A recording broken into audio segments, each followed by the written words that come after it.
Llega los escritores. Mi poesía se completa en el lector. Sus historias. Una enorme ballena se tragó a mi abuelo cerca de las playas de Chilca. Las ideas que los habitan. Experiencias muy profundas que tienes ahí dentro y que no sabías que estaban ahí. Y sus lecturas. Vallejo, Blanca Varela, César Moro, es buenísimo. Esto es Entre Libros.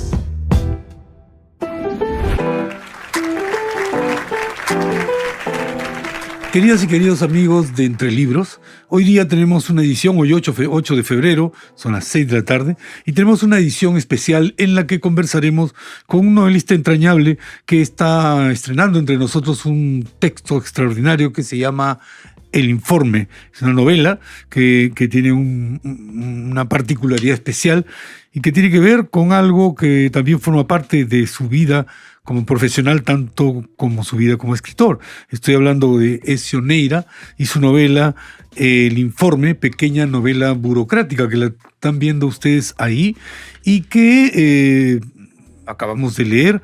Hemos disfrutado mucho de su lectura y nos ha permitido tener una idea clara de cosas que no necesariamente son diálogos de vida cotidiana, textos o asuntos que estén permanentemente en nuestras vidas, porque la dimensión burocrática de la vida del Estado siempre la sufrimos desde afuera los ciudadanos, pero pocas veces alguien la novela, y mucho menos con tanta precisión, con tanto humor, con tanta ironía también como lo ha hecho Ezio. Yo lo voy a presentar, tengo aquí unos datos, y después vamos a hablar sobre la novela. Ezio Neira Magaña es autor de los libros Habrá que hacer algo mientras tanto, Solar 2005 y La travesía animal de invierno en el 2015, Todas mis muertes, publicado por Alfaguara en el 2006, Tsunami, publicado por MC en el 2012, y Pasajero en La Habana, publicado por MC en el 2018. Y el informe Pequeña novela burocrática es publicado en Lima el 2025 por Peso Pluma. Ezio ha sido jefe institucional de la Biblioteca Nacional del Perú y director del libro y la lectura del Ministerio de Cultura de nuestro país. Por lo tanto, ha vivido esta situación de la burocracia para convertirla después en una novela de manera directa. En el año 2003 fundó el sello editorial Matalamanga y ha sido profesor de literatura y escritura creativa en universidades de Cuba, Estados Unidos, México, Perú y Paraguay. Fue también miembro del Consejo del Bicentenario del Perú y en este momento es director del Departamento de Literatura y director académico del Diplomado en Cultura Escrita y Formación de Lectores de la Universidad Adolfo Ibáñez en Chile. No hace mucho, el lugar que estoy ocupando yo fue ocupado por él y por Katia Dawi, con quienes y en dúo hacían un programa de radio sobre libros para Radio Nacional. Y entonces se imaginarán que yo siento no solamente un placer en conversar con Ezio, sino también una rara nostalgia de algo no vivido. Ezio, bienvenido. Muchas gracias por estar con nosotros. Muchas gracias por la presentación también. Un gusto estar aquí. Creo que la presentación no hace justicia y mucho menos cuando se trata de hablar de la novela que nos has permitido leer ahora último. Pareciera que la burocracia no es novelable ni poetizable y sin embargo en tu novela has logrado tocar algo que para nosotros en nuestro país y probablemente en muchos otros países termina siendo un asunto esencial en la constitución del Estado. Somos como víctimas de ella y tú has estado en el corazón de ella. ¿Cómo es que tu labor como funcionario fue de alguna manera recogedora de insumos para la creación de la novela? Cuéntanos. Mira, digamos, yo creo que en general en la vida diaria ando, o trato por lo menos de estar siempre atento a lo que estoy mirando, a lo que estoy escuchando, no necesariamente tratando de recoger de la experiencia material novelable o material de escritura, pero sí por lo pronto estar atento a detalles que uno se encuentra en la vida diaria, porque además yo considero que, y esto lo decía muy bien el poeta francés Baudelaire, que uno puede encontrar, digamos, belleza, inmortalidad, incluso en lo más cotidiano, en lo más fugaz. Entonces, digamos, contestaría, para empezar, que hay una actitud, si se quiere, que trato de mantener constantemente en el día a día y por lo tanto también en el momento o en el tiempo largo en que fui funcionario tanto en el ministerio como en la Biblioteca Nacional, pero de ninguna forma, digamos, pensaba en su momento en esas experiencias proyectándolas como material escritural, como material para novela. De hecho, no supe que quería escribir una novela burocrática, sino hasta el 2018 aproximadamente, que fue cuando dejé el Ministerio de Cultura para irme justamente a vivir a Santiago de Chile para el trabajo en el que sigo ahora. Y allí, ya instalado en Santiago, empecé a tomar algunos apuntes justamente de esa primera experiencia estatal en el ministerio, y a partir de esos apuntes empecé a ensayar, digamos, alguna escritura alrededor de esos ambientes. Y originalmente yo pienso que la intención era un poco lo que hablábamos fuera del aire, ¿no? Es también, o era, permitir a los lectores que no tengan experiencia como funcionarios públicos o como trabajadores de del sector público, conocer un poco más los interiores, las entrañas de la función pública, ¿no? Sí, es interesante porque en las primeras páginas de la novela, claro, tú haces el esfuerzo por presentar a este personaje que vive fuera, que tiene 20 años fuera del país y que quiere volver, que tiene a la madre enferma y que además de eso empieza a sentir una especie de mezcla de nostalgia con responsabilidad, ¿no? Todo aquel que vive fuera o que ha vivido fuera de su país en determinado momento se hace la pregunta, ¿qué hago aquí? ¿Podría estar allá haciendo algo por nuestro país? Me imagino que estás haciéndote esa pregunta ahora que trabajas en Santiago. Pero la circunstancia determina en la novela que a pesar de tener una oportunidad para continuar trabajando fuera, decide regresar al país. Y en la novela se plantea eso como una especie de suicidio, ¿no? Eso es parte también de lo jocoso, de lo humorístico, de lo sarcástico que tiene la novela. Y de repente regresa y empieza a trabajar en un ministerio, ¿no es cierto? En tu experiencia, la posibilidad de hacer algo por el país en un ministerio es real, funciona, tiene un peso importante, y también ese mito de que esos espacios burocráticos son como híbridos, como poco productivos, inclusive hasta poco creativos. Mira, sí, creo que en efecto, por lo pronto, sobre todo en mi primera experiencia, que fue del 2015 al 2018, yo siento que había ¿Eso fue en la biblioteca? No, eso fue en el Ministerio de Cultura. En la biblioteca fue el 20 y el 21. Bueno. Y en mi primera experiencia en el sector público, en el ministerio, yo creo que había en general, o por lo menos era mi percepción, una mayor convicción de que era posible generar cambios en favor, por lo pronto, del sector cultura y particularmente en las industrias culturales, que es donde trabajaba, ¿no? Estando en la biblioteca, creo que también estaba esa percepción, pero ya luego de dejar el Estado, luego de salir del Estado en el 2021 y hablando con amigos funcionarios o amigos exfuncionarios, me da la impresión también de que esa convicción se ha ido perdiendo, ¿no? Se ha ido, de alguna forma, siento que muchos hemos terminado un tanto desilusionados también de la experiencia en el sector público. Eso no quiere decir de ninguna forma que reniegue del sector público o que renuncie a cualquier posibilidad en el futuro, en absoluto. Pero sí creo que, digamos, los diferentes vaivenes de la vida política nacional terminan o han terminado por lo pronto generando cierta desilusión en parte de los funcionarios y de los exfuncionarios, por lo menos con los que yo he trabajado, ¿no? Y a la vez es verdad lo que dices también, ¿no? Uno pensaría que un espacio burocrático, un edificio público, es un espacio poco literario, por un lado, poco novelable también, pero creo que tú has dado en el clavo también con la introducción que hacías a esta pregunta, porque finalmente, si bien es una novela burocrática, como el subtítulo menciona, es una novela que también se hace ciertas preguntas existenciales a partir del protagonista, Sí, ¿no? sí. No solamente las que tú has planteado, es decir, ¿por qué no vuelvo al Perú para trabajar por mi país? Sino también ya estando en Perú, preguntas como ¿qué hago aquí? ¿De qué manera puedo desde donde estoy contribuir?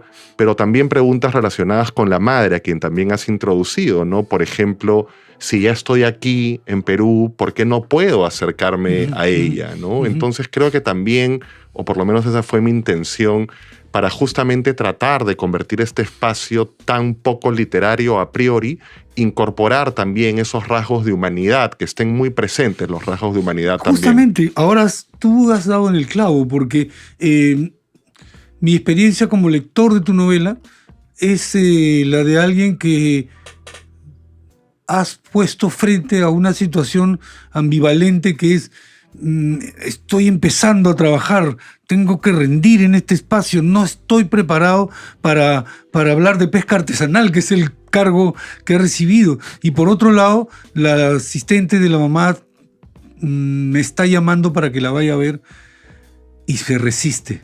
Entonces, es una situación muy compleja, pero como tú dices, que tiene y lleva orilla al personaje a discutir existencialmente consigo mismo sobre qué decisiones tomar. ¿Me puedes pasar la novela, por favor? Por supuesto. Quiero... Hay libros de poesía que tienen un arte poética, ¿no es cierto? Y yo estaba leyendo tu texto y en la parte final voy a leer esto, permítanme hacerlo, ¿no? Inserto la hoja del cuchillo en el vientre del pescado y las entrañas se derraman sobre la tabla. Observo el caos húmedo generado por las vísceras. Me hipnotiza ese pequeño cuerpo diseccionado, tan insignificante frente a la tormenta que se desata fuera de la habitación. Somos un país con las vísceras al aire, pienso. La masa sanguinolienta no es muy diferente de la realidad. Un país con las entrañas expuestas, que sangra en público sin que nadie sepa cómo detener la hemorragia, sin que a nadie le importe.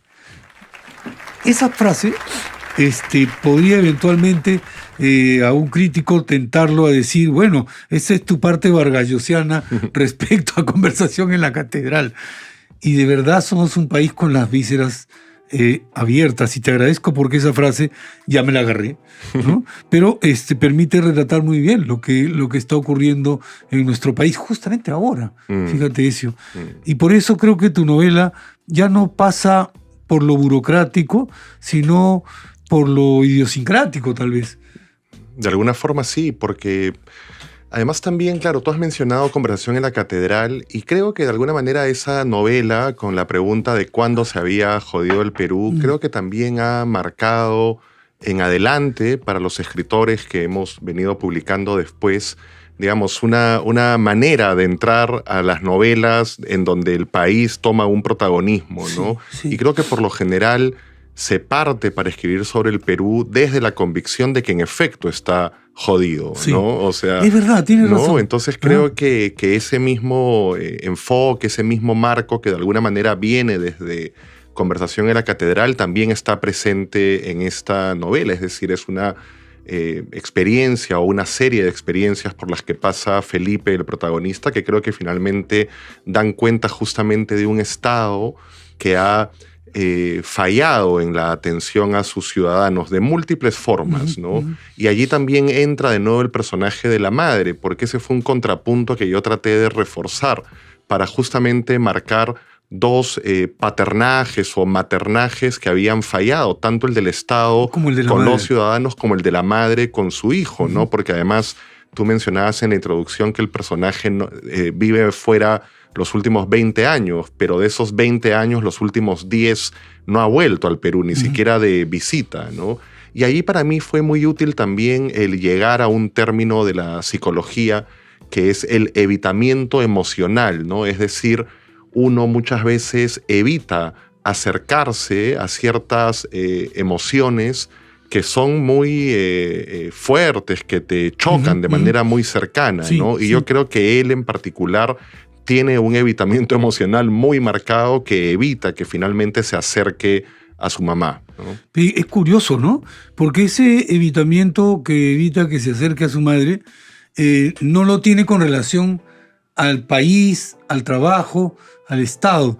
Otra cosa que me parece durísima, pero de repente es un tema de sensibilidad mía, es cómo los que se supone son sus subordinados en la oficina, a través de las comunicaciones por chat, se burlan de él, lo tratan de chanconcito, lo critican y auguran en esa conversación que probablemente va a estar muy poco tiempo ahí, ¿no? Uh-huh. Parece ser que el Estado es un albergue de mediocridades. Mira, en mi experiencia, no diré que no me encontré con mediocridades, evidentemente sí me encontré con muchas, pero también me encontré con personas muy talentosas, muy comprometidas. O sea, no diría de ninguna forma que el Estado está, digamos, en su totalidad compuesto por funcionarios mediocres. Creo que hay mucha de esa mediocridad, pero creo también que hay, como te digo, funcionarios muchas veces además en niveles intermedios, Sí. en niveles bajos, que son los que finalmente, por lo menos en el sector cultura, que es el que más conozco, creo que son los que finalmente permiten que ciertas políticas culturales se hayan mantenido a lo largo del tiempo. Y que funcionen, Y que ¿no? funcionen, a pesar de todo, Sí. que se mantengan funcionando, ¿no? Sí, Entonces sí. yo creo que deberíamos de alguna manera como peruanos, como ciudadanos, estar muy agradecidos a muchos de los funcionarios que han logrado, a pesar de todo el revuelo, de todo el ruido, mantener funcionando la máquina de las políticas culturales. Así es. Me dicen nuestra producción que pongamos de nuevo el libro ahí Claro que sí. para que sea visible. Por supuesto. Y quiero que me cuentes, porque aquí en Radio Nacional hay una cosa que me parece maravillosa, y es que hay 70 y tantas repetidoras Ujú. y unos oyentes que no necesariamente, videntes que no necesariamente están tan cerca de nosotros en Lima. Y entonces queremos que ellos reciban de parte, por ejemplo, de alguien como tú, de Ezio Neira, recomendaciones bibliográficas que puedan eventualmente ayudarlos a entender mejor la vida, al país. Entonces cuéntales y recomiéndales algunas de las cosas que estés leyendo ahora o que creas tú que sean buenas para otros. Mira, o sea, yo siempre sobre esta pregunta o sobre este planteamiento, siempre recomiendo, digamos, una lectura lo más omnívora posible, ¿no? O sea, yo creo que en la práctica de la lectura, en la práctica ojalá frecuente de la lectura, uno no solamente termina construyendo un hábito lector, sino que también termina identificando mejor cuáles son finalmente los gustos, los temas que a uno más le interesan, ¿no? Pero particularmente, digamos, sobre el Perú, ¿no? Yo creo que, bueno, Conversación en la Catedral es Sí. sin duda un libro fundamental para entender al Perú. Pero también yo recomendaría, por ejemplo, algunos libros más bien sociológicos, ¿no? Como, no sé, El laberinto de la Choledad de Nugent. Guillermo Nugent, ¿no? Yo creo que ese es otro libro que es fundamental también. Pero también yo recomendaría Lima Hora Cero, por ejemplo, ¿no? O sea, un libro de cuentos ya bastante antiguo. Canónico, ¿no? Canónico, además, pero que creo que ha ido perdiendo...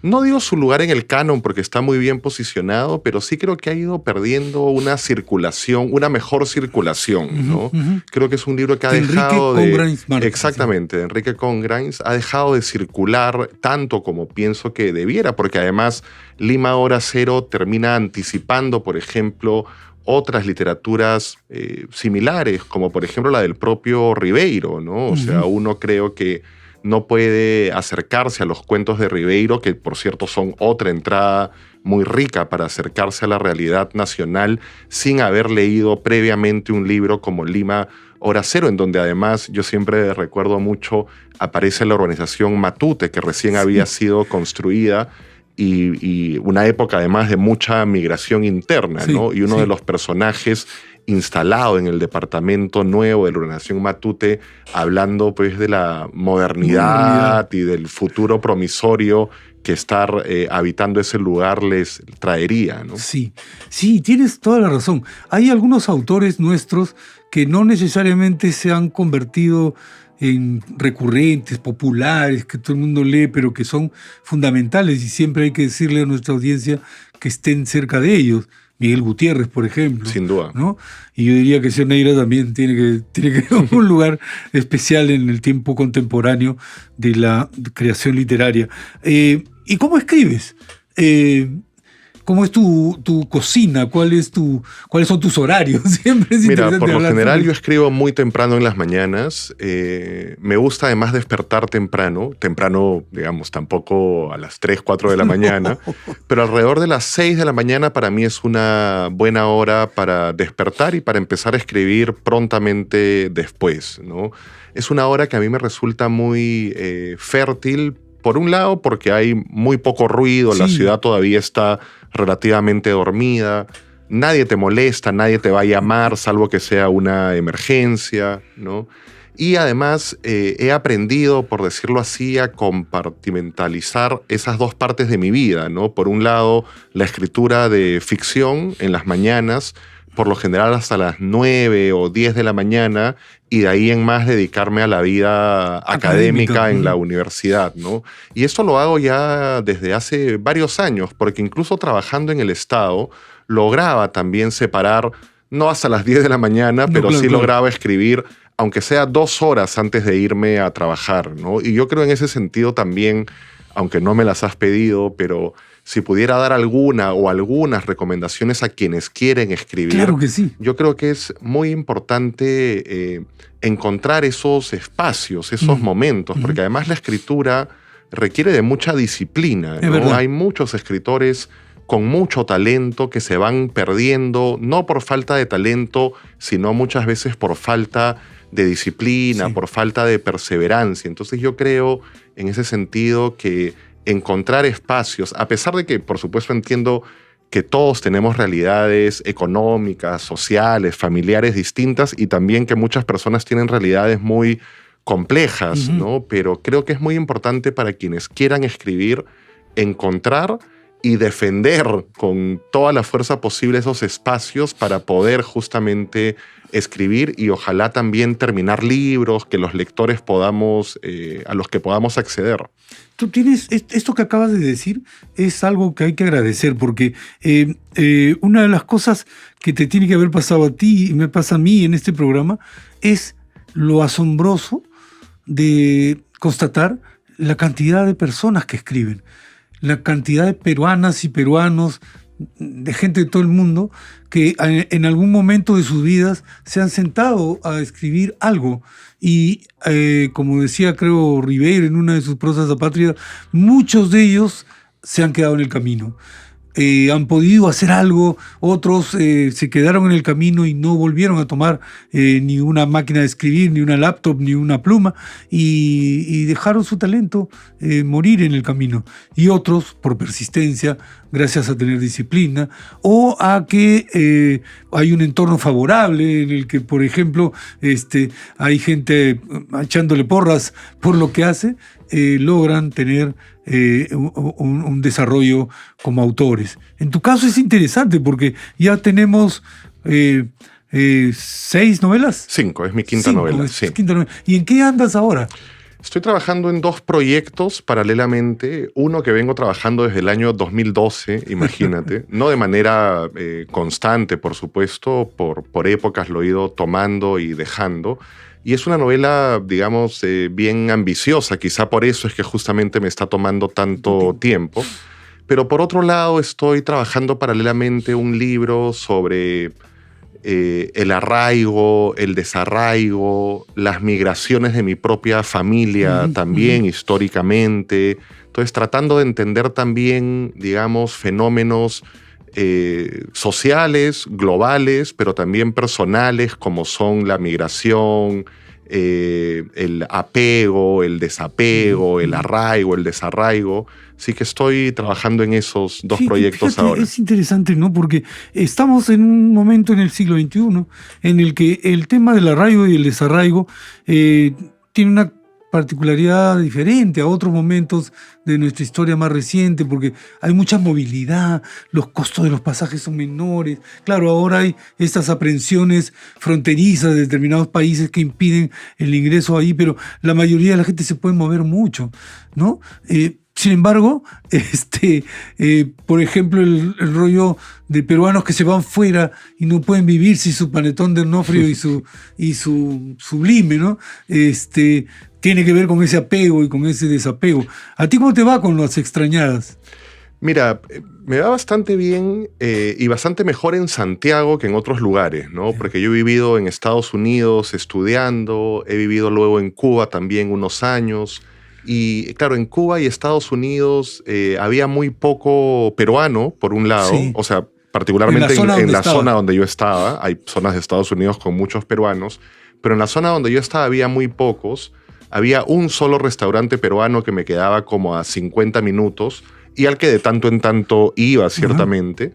Pero Santiago, pues, está lleno de peruanos Sí. y además lleno de restaurantes peruanos también, ¿no? Y a la vez también, comparado con los otros lugares donde he vivido, a un vuelo, pues, de 3 horas de Sí, distancia, cerquísimo. con muchos vuelos diarios.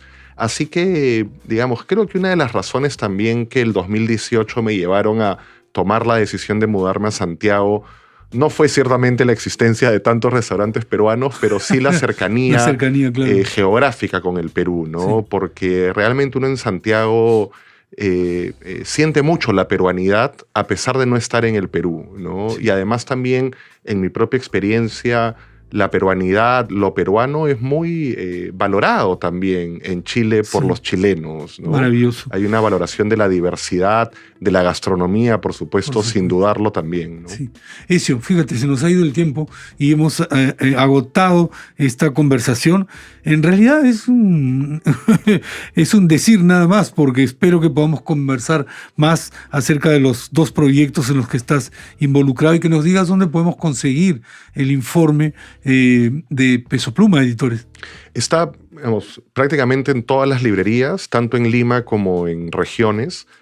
Pero, claro, lamentablemente el Perú es un país con pocas librerías, Es verdad, ¿no? Hay muchas sí. zonas del país donde no hay librerías. Entonces yo recomiendo a esas personas que vivan en ciudades donde no hay librerías poderlo comprar, por ejemplo, por Buscalibre, Exactamente. que es una plataforma que distribuye y que envía Sí. libros a cualquier parte del Perú. Y si no, pues en cualquier librería a nivel nacional. Fantástico. Ezio, muchísimas gracias A ti, por muchas gracias, un gusto. habernos acompañado Entre Libros. Y ahora que nos despedimos de Cioneira, vamos a hacer un corte, pero volvemos con Miguel Gil Castro, que ha publicado este libro de poemas precioso que se llama Parábola del pájaro amarillo. Después del corte volvemos para conversar con él. Muchas gracias, Ezio. A ti. Volvemos en un momento. Ya volvemos con Entre Libros.